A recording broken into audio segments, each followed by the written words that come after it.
조국 법무부 장관은 지금 법무부 장관이면서 동시에 서울대 법대 교수 자리를 가지고 있죠. 그런데 이제 조국 장관이 장관으로 임명된 그제 조국 장관은 서울대학교에 또 휴직 신청을 했답니다. 근데 조 장관이 스스로 얘기했던 것과 좀 배치되는 것 아니냐, 이런 좀 지적이 나오고 있는 모양인데요. 자, 조국 장관의 목소리입니다. 잠깐 듣고 오시죠. 아시겠습니다만은 현행 법률과 서울대학교의 학칙에 따르게 되면 선출직 아닌 임명직 공무원은 휴직 제한이 연한이 없습니다.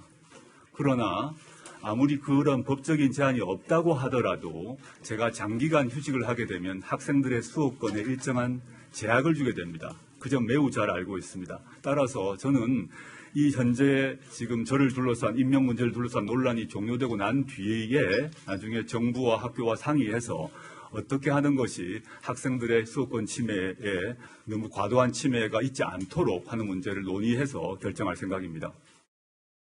자, 40일 만에 또 휴직을 했습니다. 그러니까 이제 민정수석 자리에서 내려오고 장관으로 지명되기 전까지 이제 그 과정 속에서 다시 이제 복직을 했다가 장관에 임명되다 또다시 휴직 신청을 한 건데요. 조 장관 이렇게 얘기했죠. 학생들의 수업권에 과도한 침해가 있지 않도록 결정할 것이다. 지난 2일 날 이렇게 얘기했습니다. 근데 그제 휴직계를 또 냈단 말이죠. 글쎄요, 이거는 뭐 우리 좀 젊은 정치인인 이준석 최고위원한테 좀 물어볼게요. 저 또 복직휴직을 반복하고 있는 조 장관, 글쎄 좀 어떻게 보이세요? 그러니까 뭐 또 이제 법적으로 가자 이렇게 하면 또 법리대로 가자 이렇게 이야기하는 것인데 예. 이제 아까 수업권이라는 이야기가 나왔는데 교수라는 것은 사실 정원이 정해져 있는 것이고 조국 장관이 이제 휴직 상태로 저 쿼타를 잡고 있으면은 학생들을 지도할 수 있는 새로운 교수를 임용하는 것에도 문제가 생깁니다. 그 무엇보다도 저는 그냥 정치하는 사람으로서 문법을 이렇게 생각합니다. 조국 장관이 만약에 법무부 장관을 성공적으로 수행하고 그래서 정치적인 능력도 그리고 행정적인 능력도 인정받는다고 한다면은 일반적으로 장관을 지내신 다른 분들의 사례를 봤을 때 꼭 서울대는 아니더라도 다른 대학에 가서 뭐 석좌 교수라든지 아니면 총장급으로까지 바로 이제 진출한 경우가 다반사인데 예. 그렇다면 지금 내려놓는 것이 사실 뭐 크게 그렇게 뭐 본인의 커리어에 문제가 되는 상황이냐 이런 것들을 보면서 많은 국민들은 아, 진짜 하나도 안 내려놓으려고 하는구나. 이런 느낌을 받는다는 것. 그래서 아까 조국 장관이 말한 것처럼 뭐 이게 규정상으로 문제가 없는 것일지 모르겠으나 앞으로 저는 조국 장관이 정치적인 행보를 지속할 것으로 보이는 상황 속에서 예. 왜 이 논란을 자꾸 달고 가는지는 잘 모르겠습니다. 근데 이제 이런 것 같아요, 시청자 여러분. 이 사실 조국 장관의 이 서울대 교수직의 뭐 이 휴직 복직 이 문제가 좀 논란이 조금 더 이렇게 크게 되는 이유는 바로 이제 돈 문제인 것 같습니다. 결국 모든 분들은 이 돈 문제에 사실 좀 예민할 수밖에 없잖아요. 자, 김민지 기자 무슨 내용입니까? 사실 조국 장관이 뭐 휴직과 복직을 반복하면서 사실 복직을 한 이후에 강의 계획서도 내지 않고 학생들을 가르친 적도 없는데 그럼에도 불구하고 1,000만 원 가량을 받았다는 겁니다. 800만 원 이상이 되는 8월 급여에 9월 급여의 일부를 받아서 약 1,000만 원 정도 급여를 수령했고요. 여기에 급여의 60% 정도 되는 추석 상여금까지 받았다. 복직 후 40일간 출근도 안 했는데도 이렇게 받아갈 수 있느냐, 뭐 여기에 대해서 또 문제점 제기되고 있습니다. 이런 겁니다. 그러니까 복직 후에 40일 동안 출근도 안 한 상황에서 8, 9월 급여 한 1,000만 원 가량 받았다는 거고 추석 상여금도 지금 받았다는 거예요. 급여의 60%. 제가 알기로 조국 장관의 같은 연봉의 서울대 교수가 월 급여가 845만 원인가요? 그 정도 되는 것으로 알고 있는데 저 1,000만 원이 넘는 돈, 상여금까지 하면 좀 더 되겠죠. 1,몇백만 원이 될 텐데 저게 큰 돈일 수도 있지만 사실 뭐 약간 또 적은 돈이다 이렇게 볼 수도 있을 텐데요. 저런 돈들을 일일이 다 조 장관이 뭐 어떻게 보면 주머니에 넣은 것이 우리 국민 정서상 과연 맞느냐? 저 월급 같은 거 사실 더 좋은데 기부할 수도 있는 거 아닙니까? 근데 아직 기부했다는 뉴스는 안 전해지고 있단 말이죠. 그러니까 다른 사람도 그간 그렇게 했으니까 관행적으로 그렇게 한다. 라는 말로는 지금 상황을 극복하기 힘들 것 같아요. 그러니까 저는 이제 이 부분에 대해서는 사실 조국 장관의 판단에 대해서 조금 아쉬움이 있는 게. 아쉬우세요? 예, 뭐냐면, 교수직과 관련돼서도 좀 연연한 모습보다는 훨씬 더 검찰 개혁이 굉장히 중요하니 이번 6월 위해서 내가 혼신을 힘을 다하겠다라는 식으로 조금 논란을 완전히 단절시키는 게 중요하다. 그리고 최근에 뭐 기사를 보니까 내년 6월에 또 무슨 다시 3년 이상은 내가 휴직을 하지 않겠다. 그래 내년 6월이 3년이니까 그걸 좀 보겠다. 그렇게 하셨는데 그러면 검찰 지금 개혁이 굉장히 중요한데 법무장관으로서 1년도 안 하고 검찰 개혁이 되겠습니까? 그래서 정말로 어떤 그 일종의 다리를 끊어버리는 느낌 있지 않습니까? 예. 다리를 건너고 강을 건너고 다리를 끊어서 더 이상 갈 데가 없는 아주 굉장히 각오를 다지는 모습을 좀 보여주면 좋겠다라는 예. 생각이 들고요.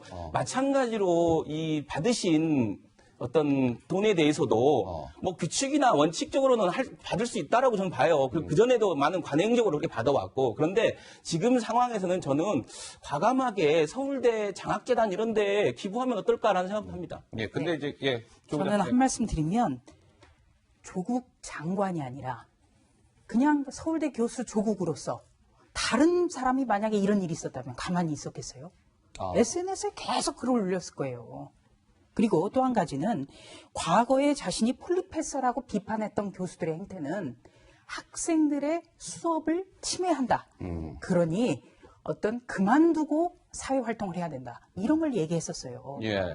그런데 지난주 월요일 날 나홀로 기자회견 때 뭐라고 했냐면 과거의 발언에 대해서 기자들이 질문하니까 복직 여부에 대해서 조만간 입장을 정리하겠다. 이렇게 얘기를 했어요. 그래서 많은 기자들이 아마도 서울대 교수 중은 사퇴할 것 같다. 이렇게 생각을 했거든요. 예. 그런데 이 말도 뒤집은 거예요. 음. 그러니까 90년대 일, 뭐 2000년대 초반 일 여기에 대해서 본인의 행동과 말이 다른 것. 네. 이건 우리가 계속 문제를 삼았지만 지난주 월요일에 자신의 발언에 대해서도 책임지지 못하는 이런 모습이 굉장히 실망스러운 거죠. 자, 조 장관이 어제 이제 서울대에서 휴직계를 이제 냈으니까 조 장관이 뭐 그걸 받아들일지 말지를 이제 뭐 정하는 회의가 있었답니다. 근데 결국 뭐 휴직은 이제 받아들여졌고요. 근데 여기에 입장문을 보냈대요. 조국 장관이 그 회의석상에 이런 입장을 보냈답니다.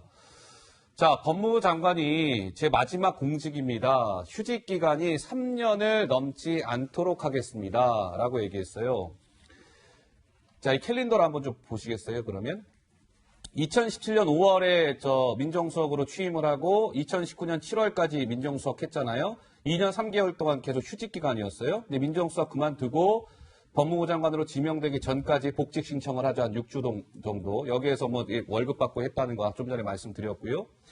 조 장관 말대로 내가 휴직 기간이 3년을 넘지 않겠습니다라는 약속을 지키려면 보세요. 법무부 장관을 내년 6월까지 해야 3년을 안 넘기게 되는 거예요. 내년 6월까지 하면. 그러면 법무부 장관으로 한 10개월 하는 거거든요. 여기에서 야권에서는 이런 얘기합니다. 조 장관 스스로가 모순됐다. 왜냐하면 본인에 대한 논란이 불거졌을 때 본인 거취에 대해서 뭐라고 얘기했었죠? 이건 임명권자가 있는 것이기 때문에 내가 스스로 어떻게 내 문제를 정리할 수 없습니다. 근데 본인의 마지막 임기 날짜는 내년 6월로 어떻게 보면 못 박은 셈인데 글쎄요, 이거 약간 모순 아니냐 이런 얘기도 나오는데 어떻습니까? 사실 조국 후보자 같은 경우에는 과거에도 이제 언론 보도를 통해서 본인은 뭐 부인을 했지만 와전됐다고 나는 뭐 입법부보다 행정부용 인간이다. 사실 이건 대통령의 인사권을 존중하는 발언이기보다는 나는 솔직히 장관이 하고 싶다로 비춰질 수도 있는 발언이었고 지금도 보면은 본인의 임기라는 것이 사실 인사권자와는 관계없이 어떤 자신의 어떤 물리적인 상황 때문에 정한 듯한 인상이 있는데 이게 사실 제가 인사권자라면은 뭐 이런 상황이 있지 이런 생각이 좀 들 겁니다. 뭐 임명되기 전부터 자신의 희망하는 공직에 대해서 언급을 하기도 하고 예. 그리고 임명된 이후에도 나 언제 나갈 거다라고 먼저 선언하기도 하고 시작한 지 얼마 안 돼가지고 저는 이거는 다소 이제 조국 후보자가 앞으로 좀 피해야 될 언행이 아닌가 이런 생각을 하게 됩니다. 우리가 좀 정정을 해야 될 것 같아요. 예, 이게 어떻게? 후보자가 우리 셋 다 지금 다 입에 빼가지고 예, 조국 장관으로 장관. 하는 게 맞을 것 예. 같습니다. 장관으로. 알겠습니다. 자, 오늘 조국 장관이 법무부 청사가 과천에 있잖아요. 그 법무부 청사에서 김민지 기자, 조 장관이 오늘 누구를 만났다고요?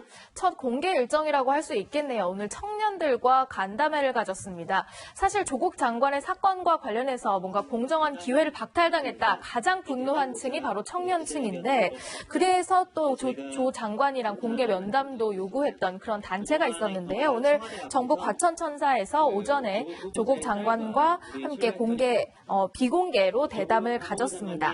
간담회를 마친 뒤에 조 조국 장관의 목소리가 공개됐습니다. 그 목소리 듣고 오시죠. 어떤 입장으로 사실상 첫 공식 일정이신데요. 청년들과의 대담으로 잡으신 이유가 있을까요? 제가 인사청문회 과정에서 약속을 했던 겁니다. 그래서 우리 청년분들부터 얘기를 듣는 시간이었습니다. 딸 입시 의혹 관련해서는 어떻게 말씀하시는지 얘기가 나왔을 것 같은데요. 네, 그 후보자 시절 때는 이 대담을 거절을 하셨었는데 이번에 임명되시고 나서 수락하신 이유가 좀 있으실까요? 그때는 물리적 시간이 불가능했습니다. 저보다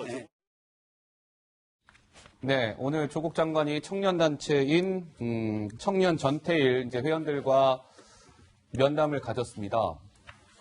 그런데 아까 김민지 기자가 설명을 했지만 오늘 저 청년 전태일 멤버들과의 조 장관과의 저 면담은 공개가 아닌 비공개였어요. 그러니까 일각에서는 젊은이들의 쓴소리를 듣고자 마련된 자리였을 텐데 비공개로 했다. 그러니까 언론의 취재가 불가능했습니다. 어떤 얘기들이 오갔는지 확인할 수가 없어요. 자, 저 면담 단체에 약간 진정성에 좀 의문이 든다 이런 목소리도 나오는데 너무 좀 확대 해석하는 걸까요? 어떻습니까? 확대 해석이 아니라 당연히 의심이 들죠. 아, 그렇죠. 왜냐하면 청년단체가 지금 제안한 대담의 주제 자체가 조국 장관의 딸과 우리의 출발선은 같은가 이런 주제예요.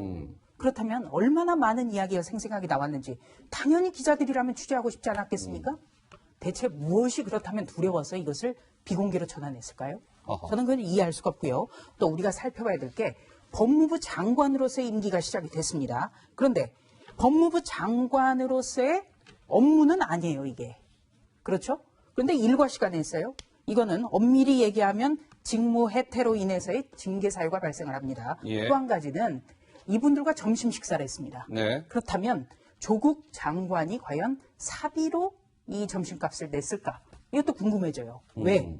만약에 업무 추진비를 활용했다면 이거는 횡령에 해당합니다. 예. 굉장히 좀 치졸한 것 같은데요. 예. 제가 이 말씀을 드리는 게 계속해서 적폐청산 수사에서 이것이 문제가 됐기 때문이에요. 가령 KBS 이사 같은 경우에는 13만 원을 잘못 계산을 해서 해임이 됐습니다. 아하. 그렇기 때문에 우리가 이것도 좀 살펴봐야 될 것 같습니다. 왜냐? 예.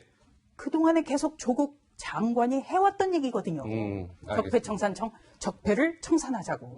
알겠습니다. 자, 청년 전태일과 그 단체 회원들과 가진 조국 장관의 면담 소식까지 전해드렸습니다.